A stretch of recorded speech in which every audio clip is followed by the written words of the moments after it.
Hello, I'm Dr. Eduardo Choa, President of the California State University at Monterey Bay. It is my pleasure to welcome friends, families, supporters, faculty, staff, and graduates to this ceremony. Each of you have made an impact on the CSUMB graduates we celebrate, and we thank you for recognizing their achievements. CSUMB's founding vision calls for the development of a community where we all learn and teach one another in an atmosphere of mutual respect. At CSUMB, we have watched these graduates demonstrate this learning, teaching, and mutual respect through work with faculty inside and beyond the classroom, with service learning in our communities, and with staff through a variety of endeavors. CSUMB's graduates have cultivated a path of being independent thinkers with the ability to be innovative, curious, and persistent. A CSUMB degree is a testament to that work and initiative. Graduates, whether you are the first in your family to attend college or not, your achievement is your own. Never forget to dream big, bold, and boundless. As Nelson Mandela said, when you let your light shine, you unconsciously give others permission to do the same. As we celebrate your accomplishments at CSUMB, we look forward to the bright futures for each of you. We look forward to your personal achievements and your ability to continue your work as valued leaders in our global society. Congratulations.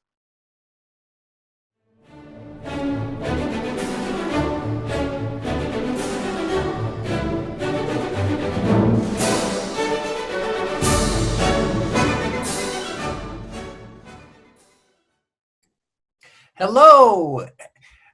Hello and congratulations 2020 students with disability graduates. Yay! My name is Stephen Goings, and I currently work at CSUMB's Personal Growth and Counseling Center as a therapist and a diversity trainer. And I have been involved with student disability resources since I was an undergraduate. So I love SDR, and I'm so pleased and thrilled that I was asked to speak at this graduation. I was asked to talk about my identities and how they shaped my lived experience and to address the intersections of disabilities and mental health. So the first thing I want to do is, of course, to thank Student Awareness for Disability Empowerment for this opportunity to speak at your graduation. Of course, I'd much rather be there with you personally, but we all have had to make some adjustments due to the coronavirus pandemic. And so here we are.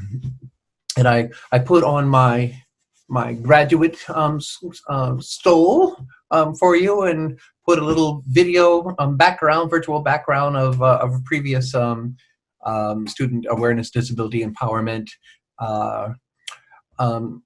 graduation, hoping that will make it look a little more festive. In preparation for this talk, I counted the various conditions that I've had over the years that in one context or another could be considered disabilities, and I came up with 7. So these are my qualifications for speaking today. So 1, I have Ehlers-Danlos syndrome, which is a rare genetic disorder that causes joint hypermobility and hyperelastic skin. Asthma, which I outgrew as an adult. 3, attention deficit hyperactivity disorder, ADD, which unfortunately I did not outgrow. Substance use disorder, HIV/AIDS, depression, and number 7, type 2 diabetes, which unfortunately I was newly diagnosed with this very same year. Ehlers-Danlos syndrome was the first thing that I can remember marking me as different as a child. EDS causes me to cut and bruise extremely easily. And as a kid, I was constantly in the hospital getting stitched up. And often I would be made fun of if I wore shorts in hot weather because my legs would typically be covered in bruises. Nevertheless, I kind of liked having EDS. In elementary school, I used to get a kick out of freaking out the other kids by flipping up my eyelids or swallowing my tongue or showing off my double jointedness. And this made me feel kind of special, almost like I had superpowers. And then later when I learned that EDS is actually a result of a genetic mutation, Well, then I felt like an honorary X-Man. But the disability that had the greatest impact on my life was attention deficit hyperactivity disorder. I was diagnosed with ADHD at 8 years old and then again at 12. However, my parents never accepted the diagnosis and always treated it as a behavioral problem to be overcome through discipline and applying myself. Although not understood at the time, ADHD was also a contributing factor in a number of other difficulties that I had as a child and then later as an adult. The most significant of which was childhood social rejection. ADHD children and adolescents experience childhood rejection by their peers 4 to 5 times as often as children without ADHD. Between the rejection of my peers, the discipline and disappointment of my parents, and the frustration of my teachers, I grew up with a profound sense of being wrong and broken. And despite my naturally exuberant and playful nature, poor self-esteem was always lurking beneath the surface. School was particularly frustrating. I was a bright child, and typically I would start each year near the top of my class and then work my way down from there as my lost homework, poor time management skills, and general disorganization overwhelmed and undermined my academic success. Now, like most people with ADHD, despite my best efforts, I'm prone to careless mistakes, and I struggled enormously in work environments, which didn't do much for my self-esteem either. People with ADHD are also overrepresented among the addict population. Whereas about 5% of the general population are people with ADHD, we make up 25% of those with substance use and other addictions. Now, even though I physically survived the AIDS crisis of the 1980s and 1990s when I was living in San Francisco, the loss of so many partners and friends, and the stress of living with my own HIV diagnosis since 1990 eventually led me down the path of depression and drug addiction. By 2002, I was ill enough that I needed to move back in with my folks in Seaside, after which I soon got on federal disability for my AIDS diagnosis, and finally started college at MPC in my 40s while continuing to struggle with drug addiction.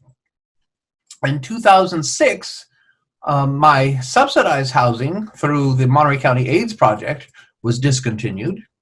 So I transferred to CH1B and moved into East Campus housing early as an accommodation through Student Disability Resources. SDR became my safe space and the biggest support in my first couple of years on campus. I got clean within my first semester on campus, and now I have 13 years free of substance abuse, and my depression and AIDS have been well managed through medication. By getting the accommodations and support that I needed to manage my various disabilities, I began to thrive and achieve many of the things that had merely been potential in me my entire life. So, thank you, SDR. In my undergraduate years at CH1B, I reinvented myself as a community builder and spiritual activist dedicated to overcoming bigotry in all its forms, strengthening the communities of struggle to which I belong, and serving as an ally to other communities whenever possible. Now, I call myself a spiritual activist because regardless of what actions I take in the external world, I am always also fundamentally operating at the level of values and belief systems. My work as a spiritual activist, a diversity trainer, and a mental health counselor informs my approach to empowering members of the disability community and fighting for our equal rights and access. Now, as with all stigmatized and marginalized groups, a fundamental struggle for people with disabilities is navigating the social terrain between the absolute and the relative, between the spiritual truth of our absolute value and equality and the material context of belief systems and systems of oppression that try to convince us that we are less than in relation to others. But in absolute terms, we were all created equal.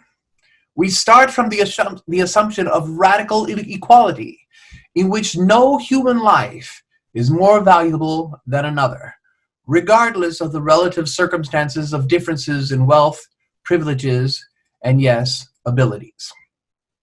Every single human being on the face of the earth goes through life with an ever-changing array of capabilities and disabilities, strengths and weaknesses, challenges and opportunities that they have acquired, overcome, managed, or simply endured over time.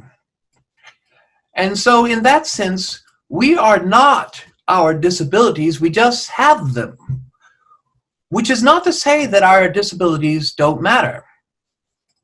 For example, sometimes in a misguided attempt to transcend racism, white people will claim, "I don't see color." To which I say, if you don't see color, then you don't see me. We cannot be separated from the context of the various identities we hold and the experiences that we have had. And yet at the other end of the spectrum, any attempt to reduce any of us to any one of our identities or experiences is just as flawed and is the foundation of all stereotypes, prejudice, and discrimination. And so the majority of us with disabilities don't only have to manage the limitations inherent in our particular disability, but often more significantly, we have to manage the structural inequalities of societies, communities, and systems that fail to accommodate our differences. We have to manage the ways in which we are stigmatized and objectified and infantilized, and we have to manage our own internalized oppression. Now, various theoretical models of disability can inform how we manage these challenges. The medical model primarily views disability as a health condition caused by a disease, disorder, or trauma to be cured, corrected, or managed through therapies and medicine. In my case, efforts to manage my HIV and diabetes through medication are obvious examples of the medical model. The social model shifts the understanding of what disability is from an emphasis on the limiting difference to the failure of society to accommodate that difference. In other words, it's not being in a wheelchair that is disabling, the medical model. It is confronting a building that only has stairs as opposed to a ramp and elevator. And so this is where we have to come together as a community of struggle to advocate and agitate for the accommodations that we need and deserve.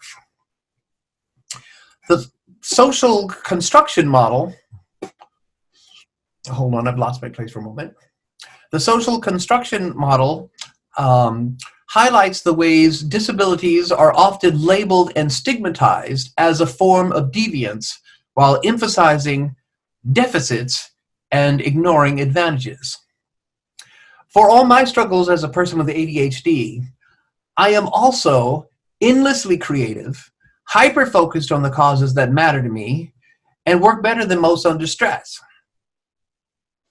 In my view, from a mental health counselor perspective, the best approach for working with people with disabilities is a strength-based approach that highlights our capabilities and ultimate potential while empowering us to reclaim and elevate our own narrative and stories. In other words, I am not someone to be looked down upon or pitied because of my struggle with AIDS, addiction, and ADHD. I am someone who has transformed the pain of those struggles into a burning desire to contribute to my communities and seek social justice at every turn.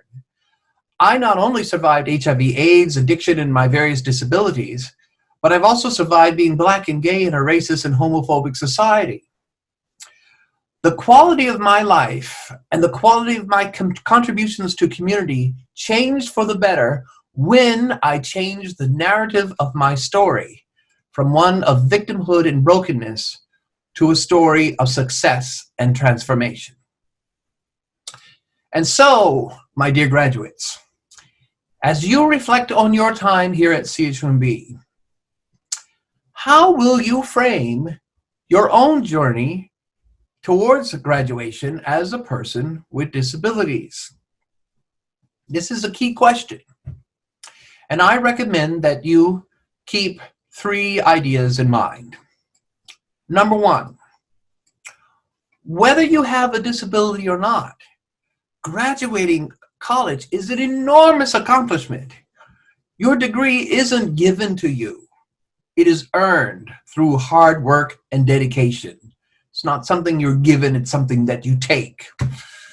Number 2, the belief that using accommodations is a form of cheating is merely a form of internalized oppression. Let us remember that you were held to the same academic standards as every other student. Reaching your full potential continues to be your own responsibility, and you will continue to fail or succeed on your own efforts, just as you have here. And number 3, the social stigma and structural inequalities that you have had to contend with on top of your disabilities were real and really did require more effort, more fortitude, and more ingenuity than is generally required of the average student. Because we are stuck between the absolute and the relative, 2 seemingly contradictory things are true about us. We are both ordinary and extraordinary. On the one hand, as people with disabilities, you have the same absolute potential as anyone else, and no one should be surprised at your ordinary accomplishments and success. On the other hand, relative to others, you have all had a unique set of challenges that render your achievements rather extraordinary. And so, congratulations to an extraordinary group of ordinary people. Job well done. Thank you.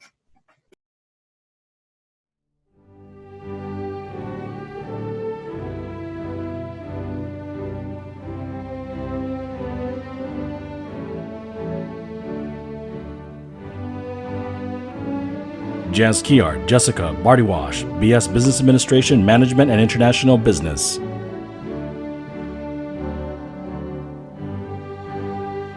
Sarai Johanna Blassingame, BA Human Communications. Anna C. Bravo, BS Business Administration, Accounting. Jacqueline Beverly C. Canto, BA Visual and Public Arts, Summa Cum Laude.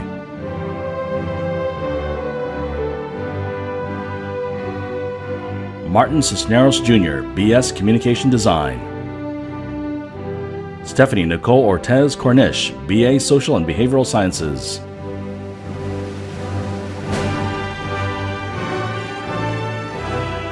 Maritza Jacqueline Correa Luna, BA Social and Behavioral Sciences, Cum Laude.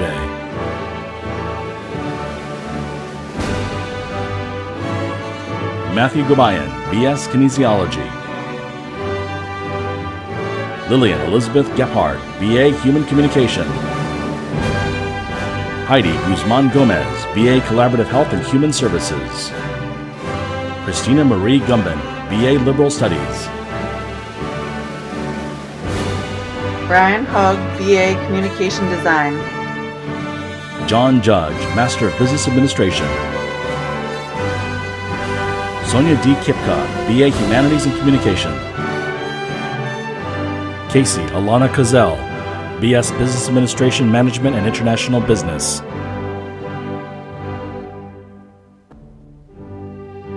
Shannon Marie Levins, BA Social and Behavioral Sciences, magna cum laude. Emerald Darcy McCauley, BS Business Administration, Management and International Business.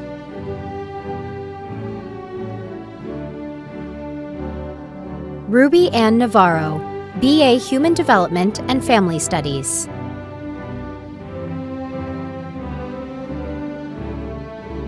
Samuel Edward Poplack, BS Communication Design, Computer Science.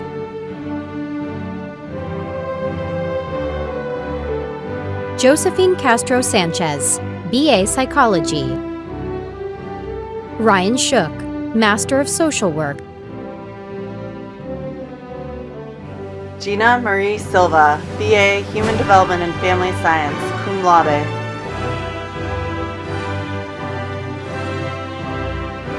Amelia Scout Sike, BA Human Development and Family Science.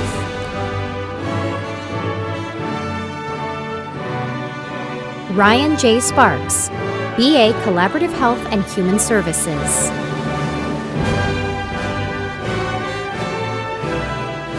Mayra Torres, BA Psychology.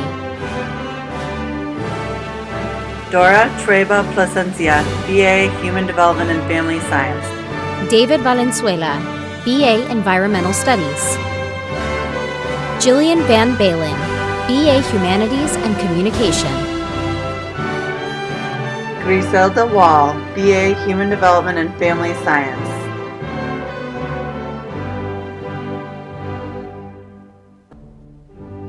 George Worthy, BA Humanities and Communication.